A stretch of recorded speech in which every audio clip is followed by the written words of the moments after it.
Hai semuanya, pernah gak sih kalian dengar lowongan pekerjaan dengan kualifikasi harus berpenampilan menarik? Enggak bisa dipungkirin, di era seperti saat ini memiliki paras tampan, cantik, serta rupawan memang memberikan keuntungan tersendiri.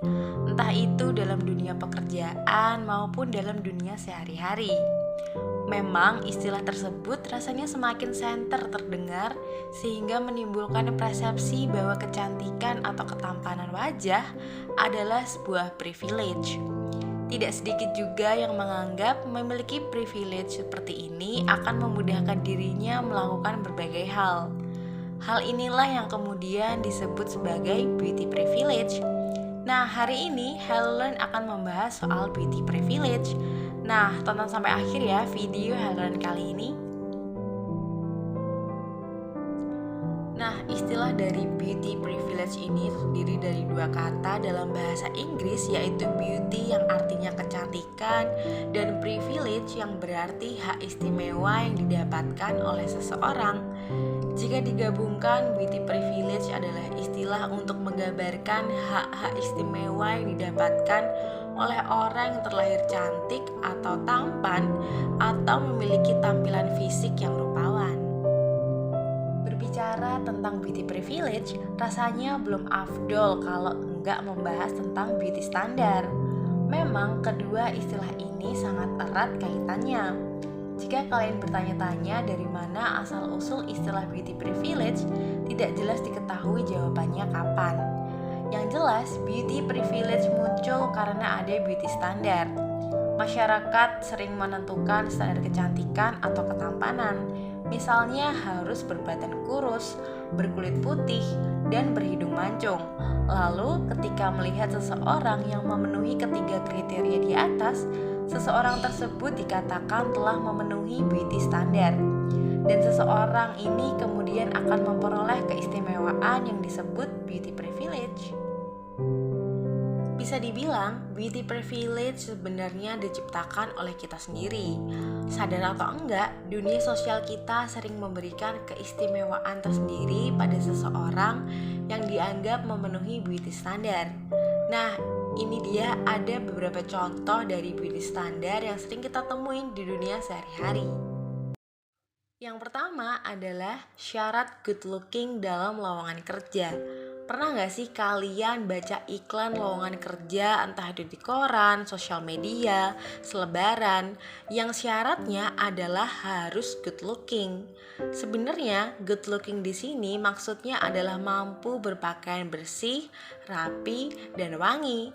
Tapi nggak sedikit juga yang menilai good looking seseorang dari penampilan fisiknya. Ya, kembali lagi ke beauty standar. Biasanya kandidat yang kemudian terpilih adalah yang memenuhi beauty standar, sehingga dianggap mampu menjual saat melakukan strategi pemasaran yang membutuhkan talent. Yang kedua adalah syarat menjadi idol atau artis. Jelas bahwa untuk bisa memasuki dunia entertainment, seseorang harus mampu untuk menghibur orang lain, seperti acting, menyanyi, dance, modeling, hingga ke stand up comedy. Tapi di balik itu semua, seorang artis atau idol juga harus memiliki paras yang cantik atau tampan. Kecantikan atau ketampanan ini dianggap sebagai aset yang membantu mereka untuk menjual nilai dari diri mereka, sehingga tidak sedikit seseorang idol rela melakukan operasi plastik agar mendapatkan wajah idaman mereka. Nah, yang ketiga adalah mendapatkan perlakuan istimewa. Alasan kenapa banyak orang berlomba-lomba untuk memenuhi beauty standar adalah agar mendapatkan beauty privilege. Tentu kamu sering melihat berbagai kejadian yang membutuhkan orang-orang cantik atau tampan kan? Contohnya nih, pas kamu masih kuliah.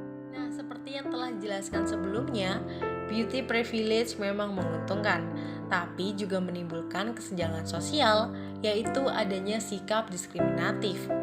Banyak orang yang dengan mudah mencela, menghina, dan bersikap rasis kepada orang yang dianggap berbeda dari beauty standar.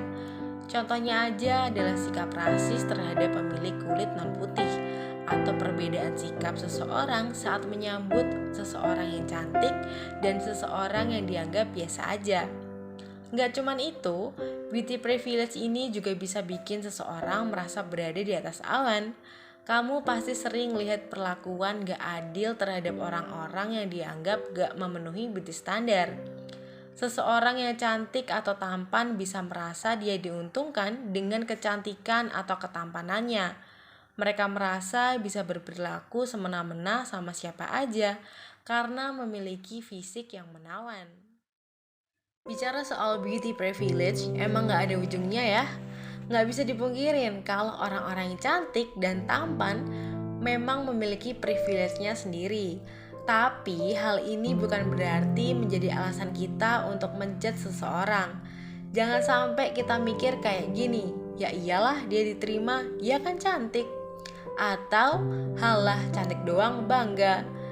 Kita gak pernah bisa request mau kayak apa wajah kita dilahirkan, karena semuanya punya porsi masing-masing.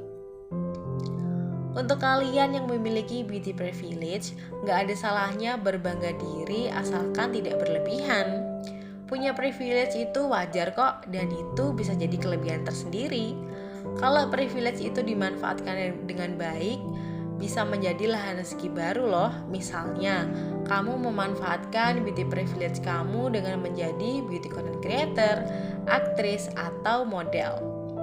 Untuk kalian yang merasa tidak memiliki beauty privilege, jangan bersedih. Jangan terlalu berpaku pada beauty privilege, karena sebenarnya kamu itu cantik dan tampan dalam versimu masing-masing. Bisa jadi kamu ternyata memiliki kelebihan lain yang tidak kamu sadari sebelumnya. Gali potensi dirimu dan kembangkan. Niscaya kamu juga bisa sukses dengan caramu sendiri.